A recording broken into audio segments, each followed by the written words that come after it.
Yeah, y'all ready to play some football? Let's go. If you want it, you can get it. Let me know. I'm about to break this thing up. Let's go. Yo, what's going on, guys? Stiff here with another MUT player review. This week we're going to be going over legend Steve Atwater, free safety. And if you guys are new to this segment, basically I've had a couple of these cards. I go over these cards. I've had them for a couple of weeks. I give my fair, honest review. I go over the different unique attributes that they have that are key to their position. And I show a gameplay of me using him or that player 90% of the time, usually. This time it's going to be Steve Atwater. It's going to be the free safety. I'm just going to be using him around 90% of the time, roaming around with him. Now, the review is not going to be based off of the gameplay. This specific gameplay, I've had him for weeks, so it's going to be based on my whole experience with him. It's just a gameplay with him. Now, let's just go over a couple of attributes. 93 speed, 6'3", 93 excel, 74 man coverage, 93 zone, 91 pursuit, and 98 hit power, 92 play rec, and 74 man coverage. Those were just the attributes on the back of the card. I could also go over a couple. He's got 75 strength, 77 catching, which is not too good, 87 awareness, which is not as good as most people. Not really a good block shedder against the blitz. But just basically the key attributes that I look for in free safeties is speed, hit power, play recognition, and some other things like catching I look forward to. His height I look at. Basic things like that, even sometimes awareness. Those are the things I really look for when I look at a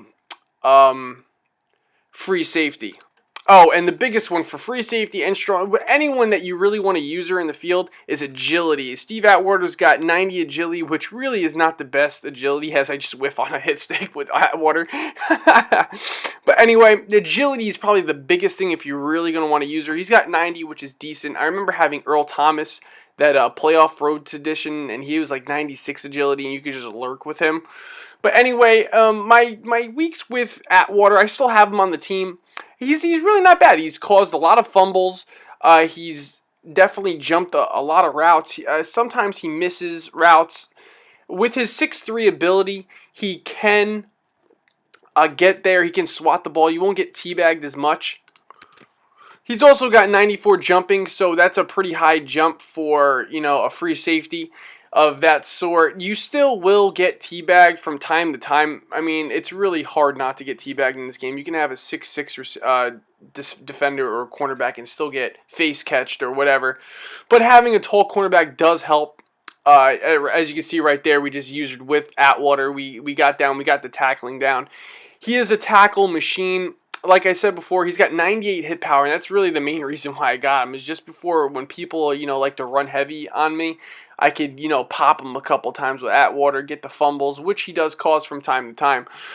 Also, with my experience with him, when the computer, that 93 zone coverage, that computer will drop in and play a lot of different routes. Like, he'll be in light blues, he'll play, the coverage, the flat zone, he'll play the purple zone. His man coverage is not that good, but I don't really run a lot of man. So if you're not looking to run a lot of man, you could run with Atwater a lot.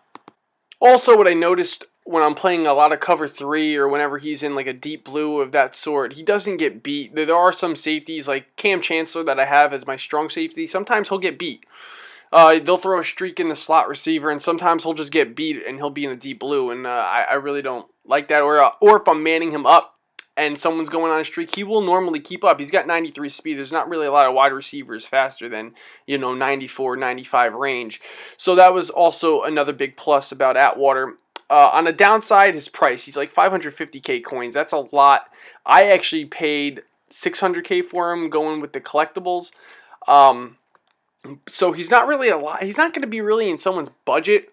But if he is in your budget, he's very well worth it because the Ed Reed is a lot of money. The Ed Reed is probably maybe a step above the Atwater, but he's just so much money. My recommendation if we're trying to get Atwater would be to try and snipe his collectibles. That's what I did. I got him when he first came out, so he was going for like $1 million.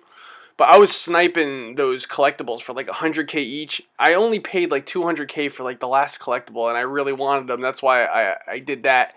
But if he's in your budget, I would definitely recommend getting this Atwater.